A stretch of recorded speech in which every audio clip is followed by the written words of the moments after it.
Assalomu alaykum hurmatli kuzatuvchilar. Bugun kontaktning svarka haqida bitta video qilyapman. Ya'ni kontaktning svarka nima deganda bizda ko'pchilik noto'g'ri tushuncha bor. Po'laxtona svarkani ko'pchilik kontaktning svarka deyishadi.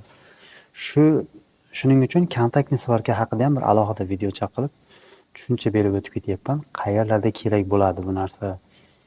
Hozir aytib ko'rsatib beraman. Mana apparatimiz kontaktning svarkani apparati 380 voltga ishlaydi. Mana bu avtomati. Mana bu regulyator kontaktli svarki. Shu kontakt svarka regulirovka qiladigan, tokni ko'paytirishi, olishi, avtomatik boshqaruv, ruchnoy boshqaruv degandek, shu mana bu nimadan boshqariladi. Kompressor mana havoga ulangan, avtomatga qo'yilganda mana bu narsa tepasi ham pasti ham bo'ladi. O'rtasiga qo'yib turib, ikkita narsani qilib qo'yasizda. Avtomat tirs shunday yopishtirib, tok o'tkazish hisobiga vard qilaveradi. Buni bizda mana bunaqa setkalar ishlab chiqariladi, mana bunaqa setkalar. Mana shu kontaktli svarkada bo'lgan. Faqat bunaqa emas, bunaqa katta stanokda o'sha bu stanokda shu narsani shunga olib kelishgan. Stanokda ham xuddi shu kontakt svarka. Mana shunday holatda vard qiladi. To есть mana uni shunday yopishtirib vard qiladi-da. Qanday vard qiladi desangiz, pastdan tepadan shu mis bilan o'zini nimasi bo'ladi. Tokda shunday keladi. Tok o'tib turib, shuni hisobiga svarka bo'lib yopishib qoladi. Shunaqa setkalar ishlab chiqarishda, keyin yuqaroq listlarni yopishtirishda kontakt, ya'ni tokni o'tkazish orqali vard qilinadi. Shuning uchun kontakt svarka deyiladi.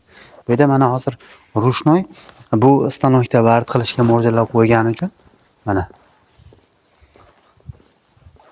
hozir stanogimiz remontda madan sim tashaladi, bu yoqdan setka bo'lib to'qilib chiqaveradi. Bu yoqdan chiqadi. Mana bu atsinkoviy simlar mashlardan setka to'qiladi. Shu svarka, kontakt svarka yordamida mana bunaqa setkalar yoqqanlar. Mana shu setkalarimiz ham xuddi shunaqa. Keyin buni bo'limada kesib lishnisini, mana kesadigan apparatlarda. Bunda 3D, 3D bukadigan apparat bor. Bunda bukib bunaqa holatga keltiriladi mana. 3D setka holatiga keltiriladi. Ular shu setkalar mana shu zaborga ishlatiladi asosan. Mana shunaqa kontaktli svarkada vard qilinadi bizning ishxonada. Bu svarka shuning uchun kerak bo'ladi. O'zbekistonda bu svarka turida, ya'ni kontakt svarkada nimalar vard qilinyapti desangiz, eng ko'p qo'llanilayotgani shu beton ishiga tashaladigan karkasli setkalar. Ya'ni o'sha beton yaxshi ushlash uchun monolitlarga, yaxshi zinalarga ham qo'yiladi. Shunaqa katta 10 ga 10, 15 ga 15 har xil razmerda to'qilgan setkalar. Buni hozir ishlash jarayonini ham, svarkasini ham bitta svarka qilib, shu metalni yopishtirib ko'rsatib beraman. Buning uchun mana hozir buni ruchnoy nima qilishga, bu yoqda apparatda chiqqani uchun ancha svarka bo'lmay qolgan yetlarini mana unda ruchnoy qiladigan qilib moslab qo'yilgan. Mana bu pedalda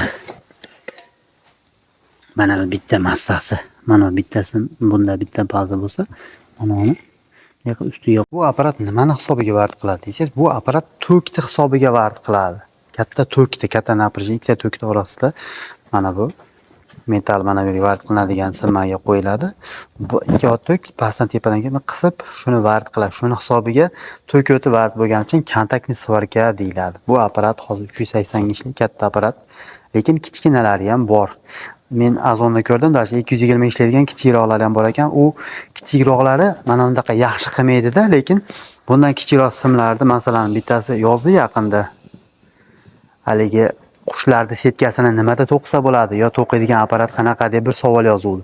Xuddi o'sha qushlarning setkasini to'qib sotaman, mana shunaqa ingichka simlardan narsa to'qiyman deganlarga o'sha 220 ligi ham bo'ladi, lekin bunaqa kattasidan olinsa albatta ishlab chiqarishga bu narsa bo'lmasa bo'lmaydi, ishlab chiqarishda postoyan ishlanadi. Shuning uchun biz bunaqa ishlab chiqarishga moslab qo'yilgan kontaktli svarka. Xullas o'rtoqlar shu.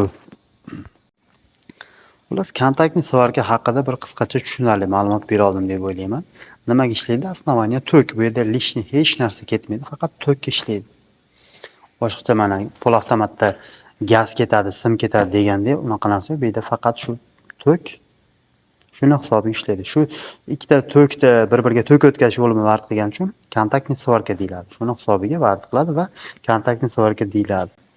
Ha, ba'zi bir haligi pol avtomat kontaktni svarka deb tushunadi ekanlarga menimcha bir foydali video bo'ladi deb o'ylayman. Salomat bo'linglar, bo'pti. Ha, kanalni kuzatib, yangilar bo'lsa obuna bo'lib, like bosishni esdan chiqmasin.